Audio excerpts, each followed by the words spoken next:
Welcome to another edition of Carolina Backroads. Tonight we're here in Charlotte at the Carolinas Aviation Museum, and we've got a good story for you on a subject I've always been interested in, and flying and aviation and aircraft. And we're sitting beside the plane that everybody knows about in 2009 that landed. It didn't crash, it landed in the Hudson River, and after hitting a flock of geese over New York City. And tonight we've got a good guest that's going to enlighten us on the whole process of what these guys went through in a split second to make the decision whether to try to turn around or whether to try to land the plane, and they were lucky enough to find the river to do it in. We've got a new American Airlines pilot, Mr. Brendan Kelly's with us tonight, and he's gonna educate us on actually what it would take, and it's good of you to take time and sit with us and talk this morning, Brendan. And I want you to just start from the early days when you first got interested in aviation and how this all evolved for you. Mm-hmm. Thanks for having me, Charlie. I appreciate being here.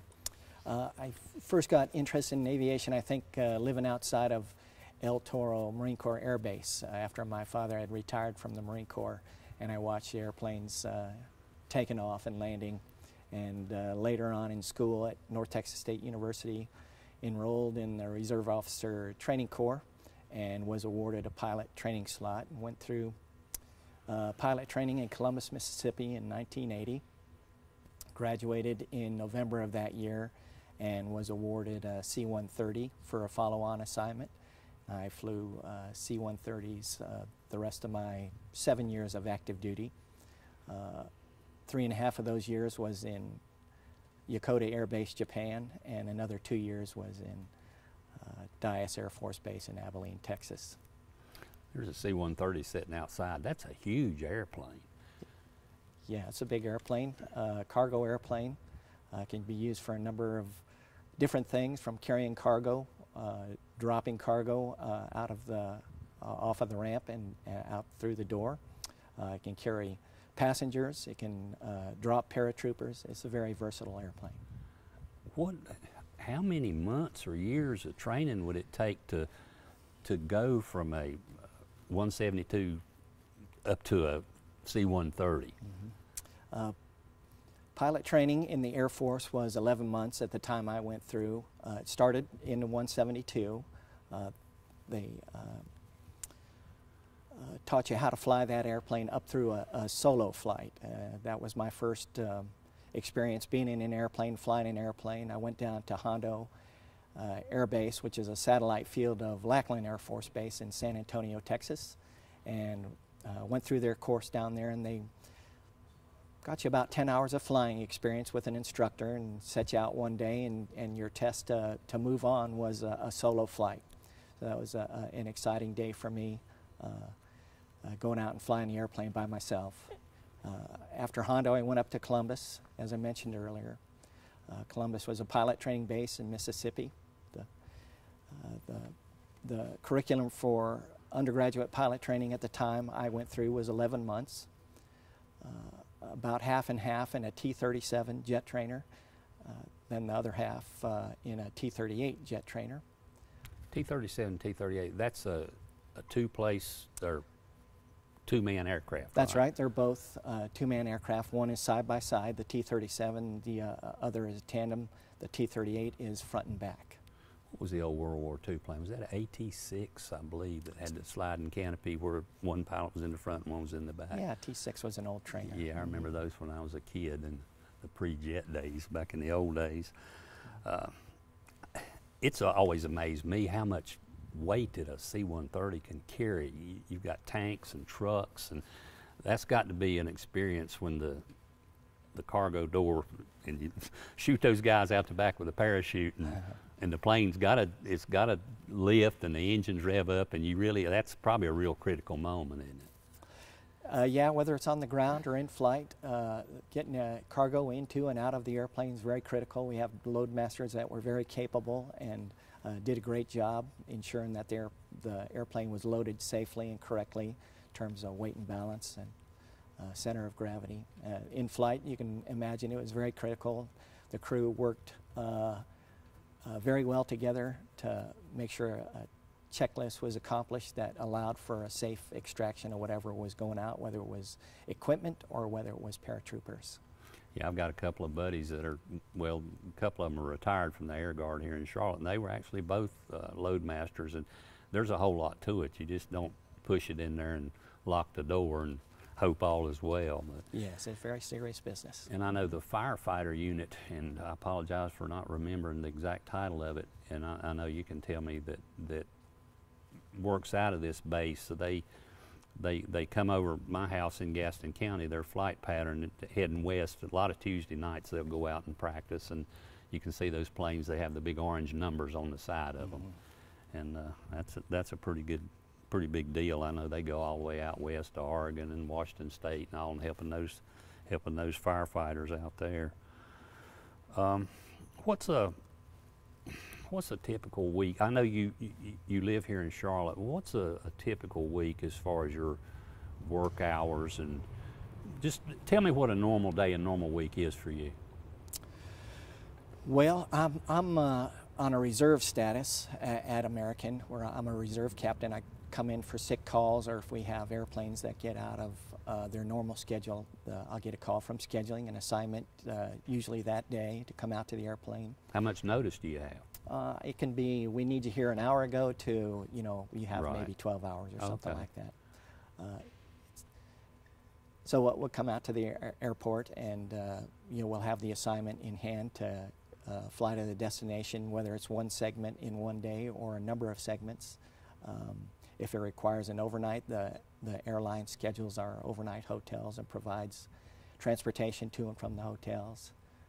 But it's not much different than a regular schedule, which we refer to as a block holder. It's just that we get our notices last minute. How long are you normally gone at a time? Say you leave at 9 a.m. on a Tuesday. Will you be back Wednesday normally? Will you be back the same day, or it could be any? It could be any of a number of day trips.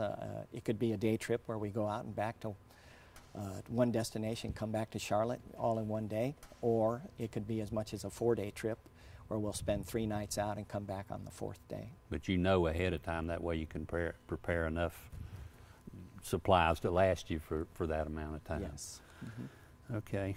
We're going to take a break for a couple of minutes, and we'll be right back talking to Brendan Kelly.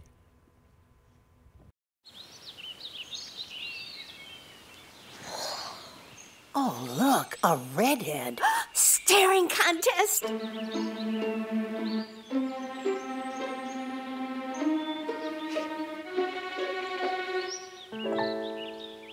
You still got it.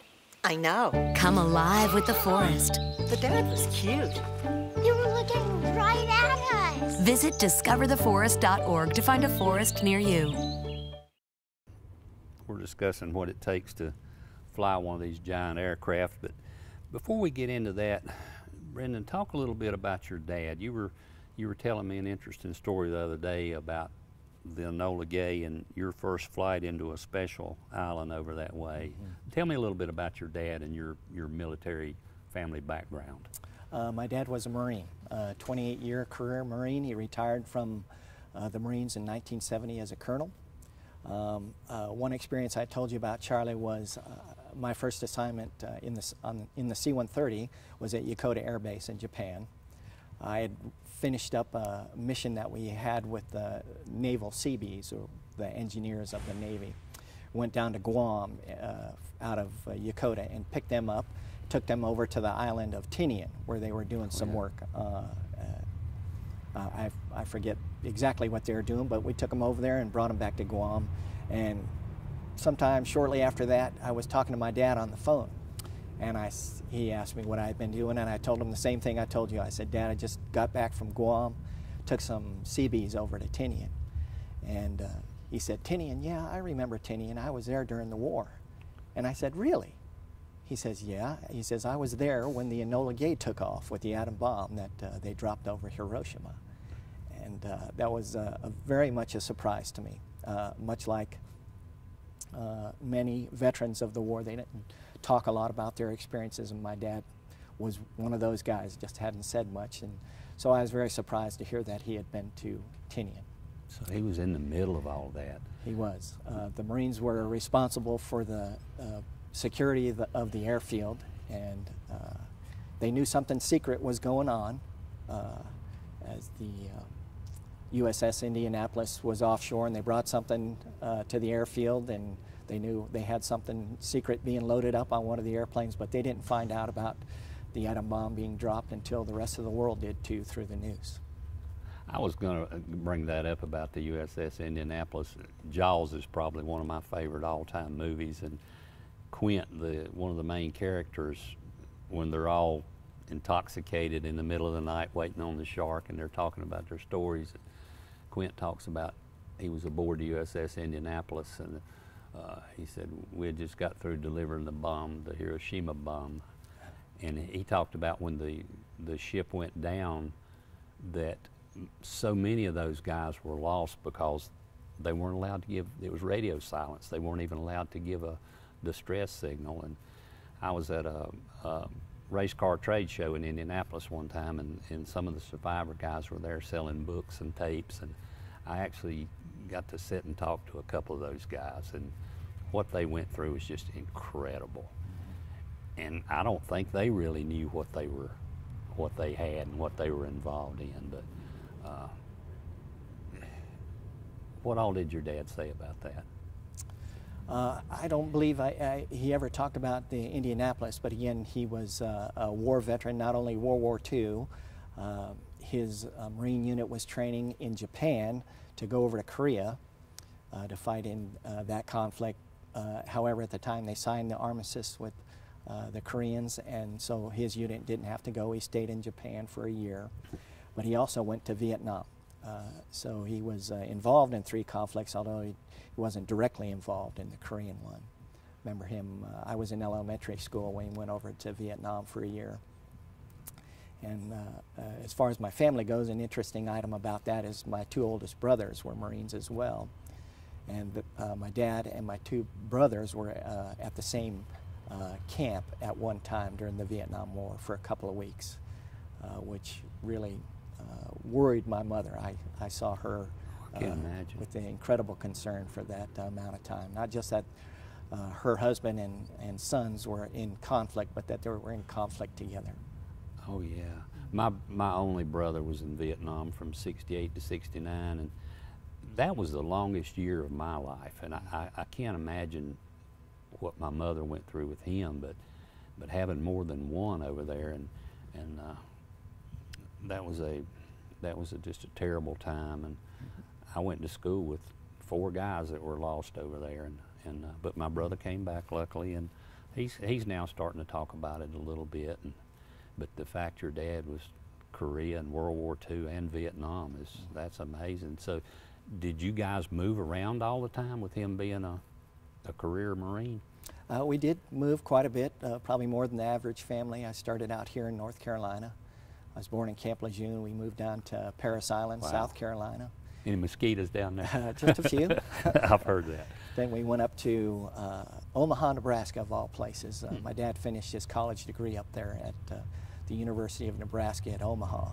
And from there we went back to Virginia, to Quantico, right along the Potomac River. And after Quantico, my dad was transferred out to Camp Pendleton in Southern California.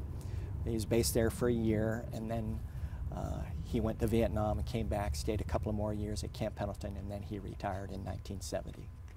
Wow, that's cool. Now you told me that you were in the Air National Guard here in Charlotte? I was in the Air National Guard from 1987 till 1999.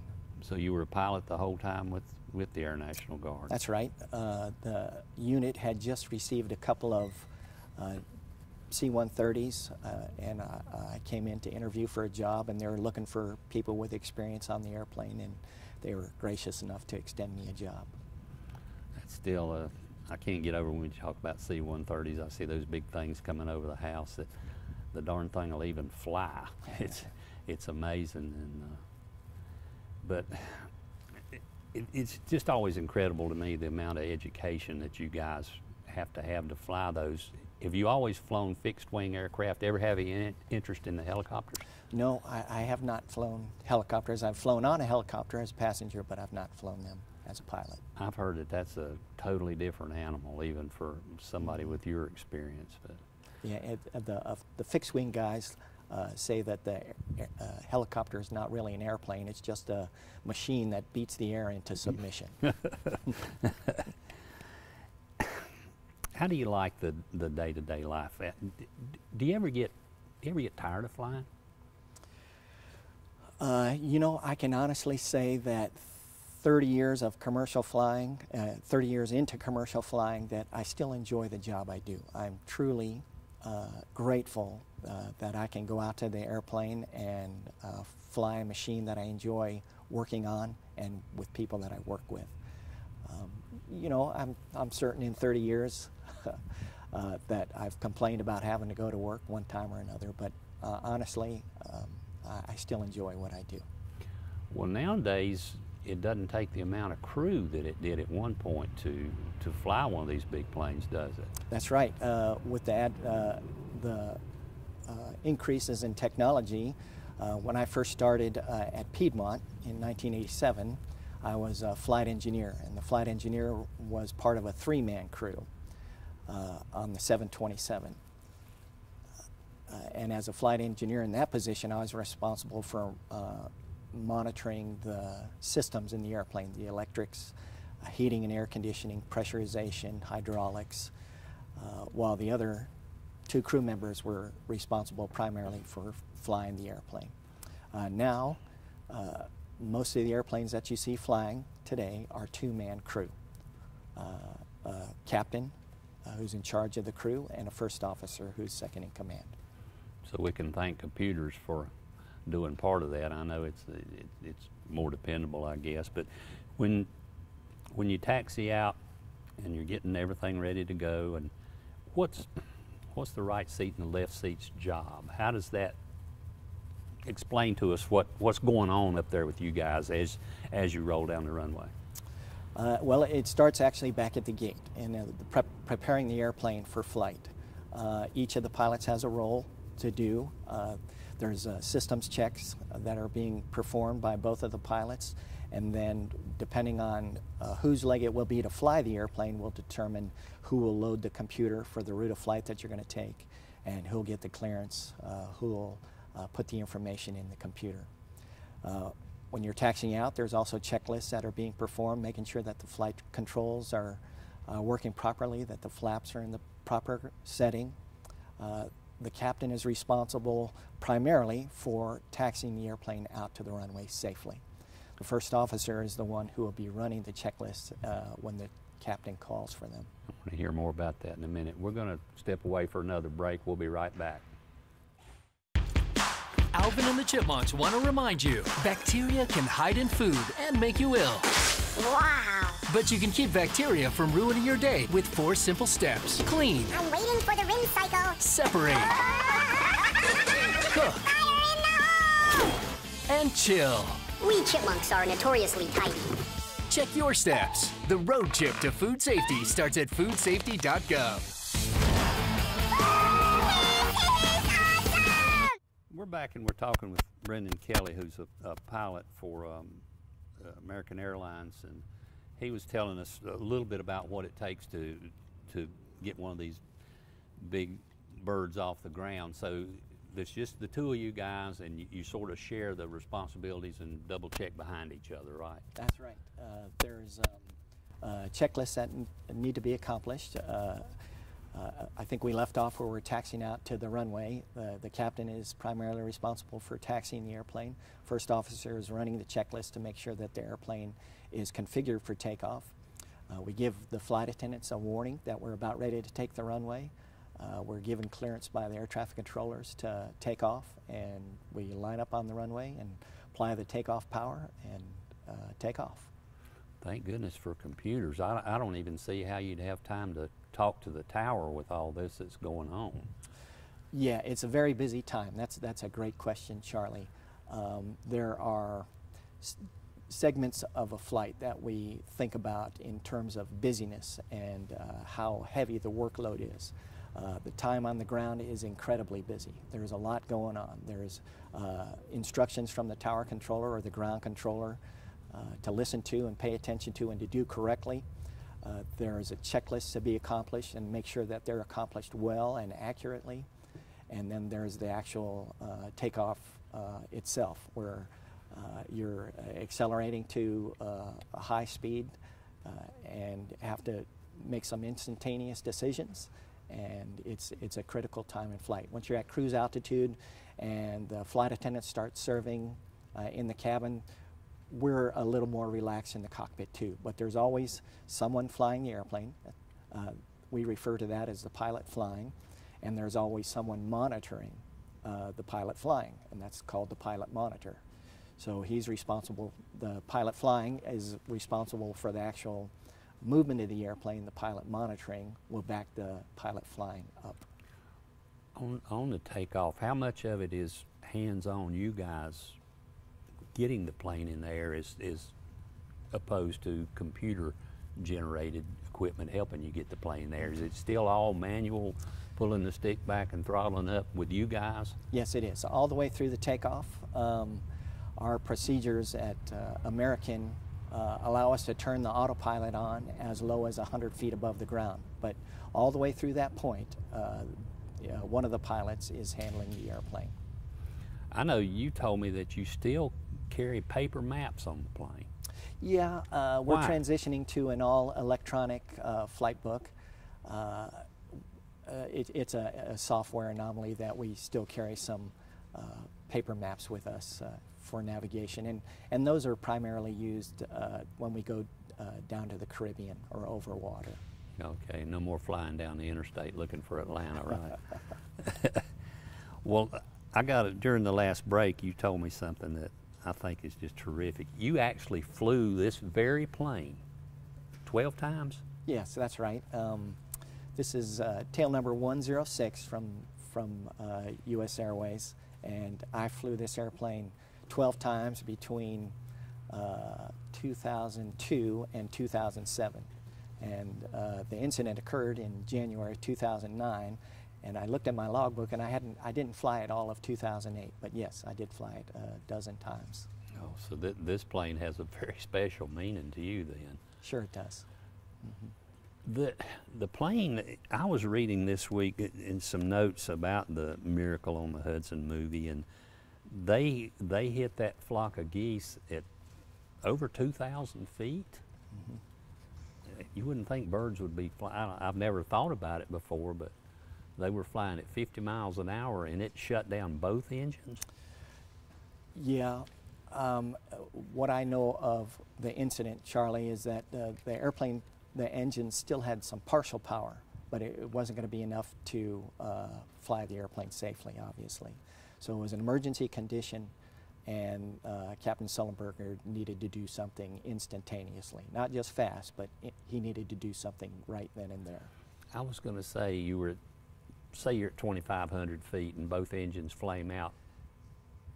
What's the rate of descent? How far could you glide that plane? And could you turn the plane to actually go back to Teterboro or wherever? Yeah, that's a great question, Charlie. The airplane still had partial power, so the flight controls were still working.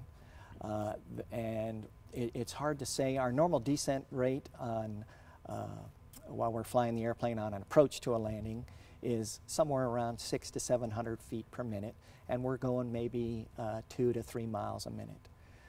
So you can do the arithmetic there to see maybe 3 miles for 1,000-foot descent. No, that's not right. Probably about 6 miles for 1,000-foot rate descent. That's amazing that you guys could think that quick, and Yeah. that just goes to show the quality of the people they have flying the planes, and goes to show how good your training is to be able to think that quick. And not only that plane was safely landed in the water, and that it was one I read one of 3 or 4 that's ever intentionally been landed in water in that circumstance that came down safely. Mm-hmm. And again, the numbers that I was talking about, those are under normal conditions. Captain Sullenberger and his crew were under extremely adverse conditions where they only had partial power, and all of those numbers are had to be made up on the spot where they had to make a decision on what to do. So I'm going to assume if the engines have stopped, there are generators that keep the controls working and would control the landing gear and would help with your safety equipment. So you have some kind of backup power even though the engines have quit. That's right, and to get to the very minimal backup power, you have battery powered. That's for your electronics on the airplane. But you also have backup hydraulic systems as well. And in the case of the airplane going into the water, you wouldn't necessarily be concerned about the landing gear. You'd want that to remain up so that it doesn't cause additional drag when you touch down on the water. And you were telling me you have to be conscious of the degrees of your flaps to have the correct angle to go into the water to keep it from nosing in. That's right. The pitch of the airplane is very important, and Captain Sullenberger did an excellent job with the required pitch for the touchdown on the Hudson. You guys are the same as ship captains. I read where he made 2 walkthroughs of the plane after everybody was off just to make sure that no one had been overlooked before he exited the plane. And once you're in the water and you know you're okay, it was amazing to me how the people stayed so calm. Yeah, and that probably had to do with how calm the captain was. Captain Sullenberger did an exceptional job landing the airplane and directing his crew to bring all of his passengers to a safe ending. I tell you, I have really enjoyed this talk this morning, and I want everybody to know that this plane is sitting here in Charlotte, which was its destination on the afternoon of the trip into the Hudson. And come over to the Carolinas Aviation Museum and see it. And it's amazing how big this plane is, and it's pretty well still intact for what it went through and saved all those people's lives. And I'd like to thank you again, Brendan, for being with us, and I hope we can get together and do this again sometime and travel safe. Thank you, Charlie. It was a pleasure to be with you. I'm Charlie Craig for Carolina Backroads. We'll see you next time.